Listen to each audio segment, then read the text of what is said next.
Okay, for example 1, the first thing I put over here is the surface area and the lateral area, so I'm going to use this strategy right here. And these are actually the 3 steps that I would use if I were going to use this formula. So step 1, I would find the lateral area, which is the perimeter times the height. The second thing I would do is I would find the B, so that's the capital B, not lowercase b, so it doesn't mean base, it means the area of the base. And then the third thing I would do is find the total surface area by taking these values and plugging them in. So I do want you to copy down these steps. If you want to copy this down, you can, but I know you have it right there in your notes. So if anything, you would just copy down this red portion. Now we're going to draw a triangular prism first. So what I'd like you to do is we're going to draw a right angle attached to a right triangle. And then I'm going to copy that again above it. So those are my 2 bases, and then I'm going to connect vertex to vertex, right there. Now if you want to, let's go ahead and make this look dashed. There we go. Now the measurements on here are 3 centimeters, 4 centimeters, and 6 centimeters. And the question is find the surface area. So we're going to start with our step 1. So step 1 is find the lateral area. So step 1, lateral area equals the perimeter of the base times the height. So the first thing I'm going to need to do is find the perimeter of this base. Alright, now I clearly can see that this matches, so this must be 3 centimeters and 4 centimeters. But what is this value? Well, it's a right triangle, so 3 squared plus 4 squared should equal that question mark squared. So I'm going to get 9 plus 16, which is 25 squared.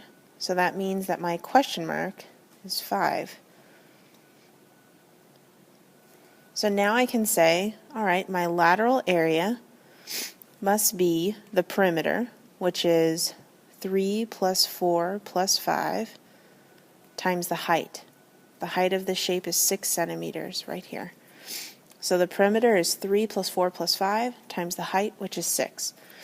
So let's do our math. 3 plus 4, this is 7. 7 plus 5 is 12.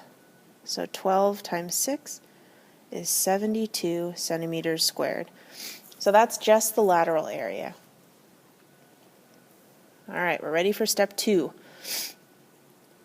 Alright, step 2, I need to find the B, which is the area of the base. Now, the area of the base happens to be a triangle, so I know I need base times height divided by 2. Remember, this is a lowercase base because now I'm just looking at this triangle. So here's one of the bases. It's labeled 3, 4, and 5. The base is 3, the height is 4, cut in half. I'm going to get 12 divided by 2, or 6 centimeters squared. There's my area of the base. Now we're at the very end of our road now. So now I'm ready to pull out my red pen. Step 3. The surface area is the lateral area plus 2 times the area of the base. And I'm getting that from right up here and here. So what was my lateral area? My lateral area was 72 centimeters squared.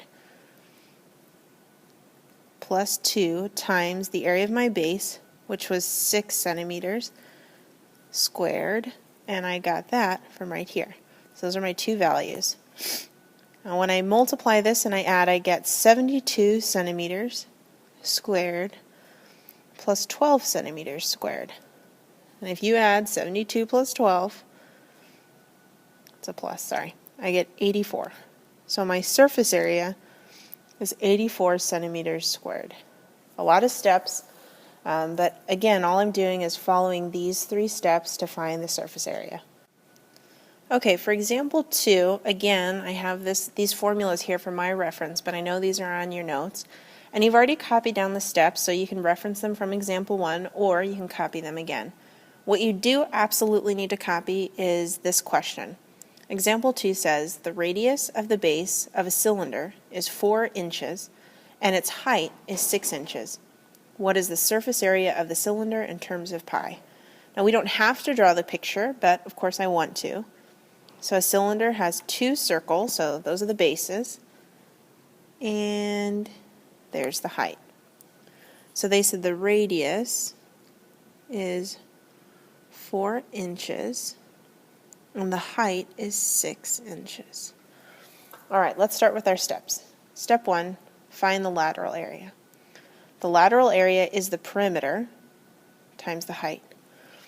Now the perimeter of the base, in this case the perimeter is the circumference.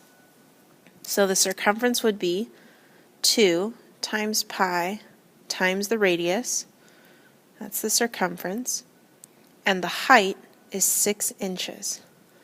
So this part is the circumference and here is the height. When I do my calculations, I have 8 times 6, that's 48 pi inches.